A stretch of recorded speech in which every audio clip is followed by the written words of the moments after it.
বাংলাদেশ থেকে মুজিববাদীদের ষড়যন্ত্র এখনো শেষ হয়নি। গোপালগঞ্জে এখনো মুজিববাদীদের আস্তানা ঘিরে রয়েছে। মুজিববাদীরা এখনো বাংলাদেশের বিভিন্ন জায়গায় সক্রিয় রয়েছে। এই মুজিববাদ একটি আদর্শ। শুধু আইনি ভাবে এই মুজিববাদের মোকাবেলা করা যাবে না।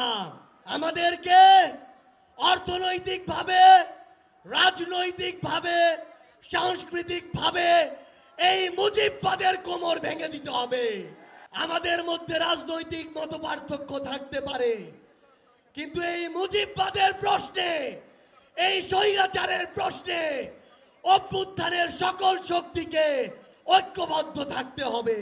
সংগ্রামী সহযোদ্ধারা, এই বাংলাদেশে আবারও নতুন করে মুজিববাদী ভারতপন্থী শক্তিগুলো এখন সক্রিয় হচ্ছে।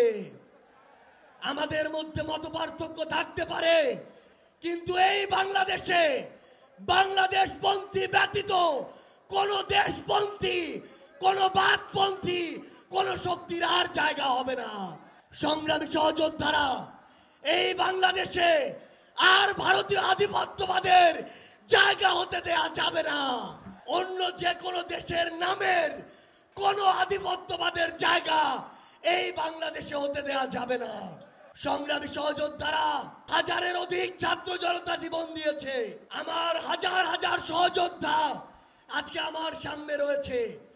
আমাদের একটা আকাঙ্ক্ষা ছিল, গত জুলাইয়ে ওই আগস্টের 5 তারিখে আমাদের যে স্বপ্ন ছিল, আরেক আগস্ট আসতে চলেছে, আমাদের সেই স্বপ্নগুলো পূরণ হয়নি। অন্তর্বর্তীকালীন সরকারের কাছে আমরা সুশীল সরকারের ভূমিকা চাই না।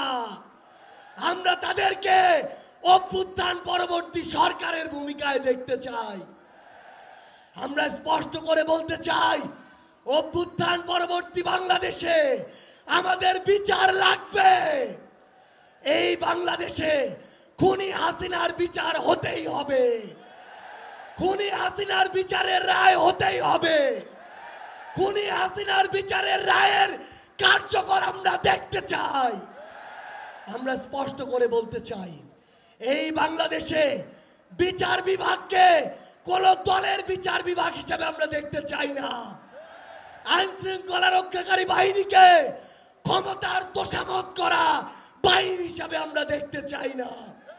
আমরা স্পষ্ট করে আপনাদেরকে বলি, ৭২-এর মুজিববাদী সংবিধানকে এক পাশে রেখে কোনদিন এই বাংলাদেশপন্থী বাংলাদেশ সম্ভব নয়।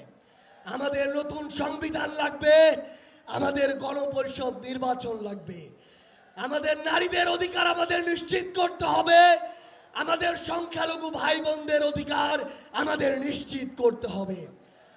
আমরা 1947 সালের উপনিবেশ বিরোধী যে আকাঙ্ক্ষা, ৭১-এর স্বাধীনতার যে আকাঙ্ক্ষা, ২৪-এর মুক্তির যে আকাঙ্ক্ষা, সেই আকাঙ্ক্ষাকে ধারণ করে ঐক্যবদ্ধভাবে আমাদের আগামীর বাংলাদেশ গড়তে হবে।